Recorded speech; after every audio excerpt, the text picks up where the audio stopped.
छत्रपति शिवाजी महाराज, जिन्हें शिवाजी राजे भोसले भी कहा जाता है, एक महान भारतीय योद्धा और मराठा साम्राज्य के संस्थापक थे।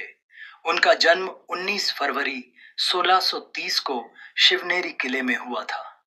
उनके पिता शाहजी भोसले एक मराठा सेनापति थे, जिन्होंने दक्कन सल्तनत की सेवा की, और उनकी माता जीजाबाई एक धार्मिक महिला थीं। प्रारंभिक जीवन और शिक्षा। शिवाजी का प्रारंभिक जीवन उनकी माता के गहन प्रभाव में बीता, जिन्होंने उन्हें धार्मिक ग्रंथों और वीरता की कहानियों से परिचित कराया। उन्होंने युद्ध कौशल, राजनीति और प्रशासन में भी प्रशिक्षण प्राप्त किया। शिवाजी की सैन्य उपलब्धियां अतुलनीय हैं। उन्होंने अपनी छोटी सेना के साथ उन्होंने आदिल शाही सल्तनत और मुगल साम्राज्य के खिलाफ कई सफल अभियान चलाए।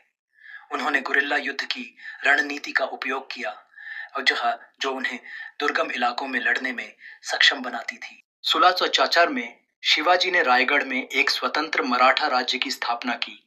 उन्होंने छत्रपति की उपाधि धारण की, जिसका अर्थ है सार्वभौम राजा। उन्होंने एक कुशल प्रशासन और मजबूत नौसेना का निर्माण किया, जिसने उनके राज्य को सुरक्षित रखने में मदद की। शिवाजी एक न्यायप्रिय और कुशल शासक थे। उन्होंने धार्मिक सहिष्णुता को बढ़ावा दिया और सभी धर्मों के लोगों के साथ समान व्यवहार किया। उन्होंने किसानों और व्यापारियों के कल्याण के लिए भी काम किया। शिवाजी की मृत्यु 3 अप्रैल 1680 को हुई, लेकिन उनकी विरासत आज भी जीवित है। उन्हें एक महान योद्धा, कुशल प्रशासक और भारतीय संस्कृति के रक्षक के रूप में याद किया जाता है। उन्होंने मराठों को एकजुट किया और उन्हें एक शक्तिशाली शक्ति बनाया, जिसने मुगल साम्राज्य को चुनौती दी। अंत में शिवाजी के जीवन की कुछ महत्वपूर्ण घटनाएं के बारे में चर्चा करेंगे।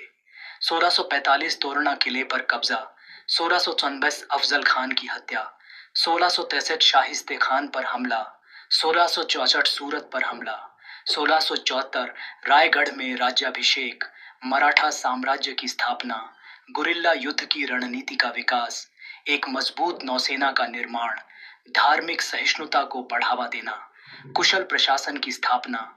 शिवाजी महाराज भारतीय इतिहास के एक महान नायक थे। उन्होंने अपने साहस, वीरता और नेतृत्व से मराठा साम्राज्य को एक शक्तिशाली शक्ति बनाया। उनकी विरासत आज भी हमें प्रेरित करती है।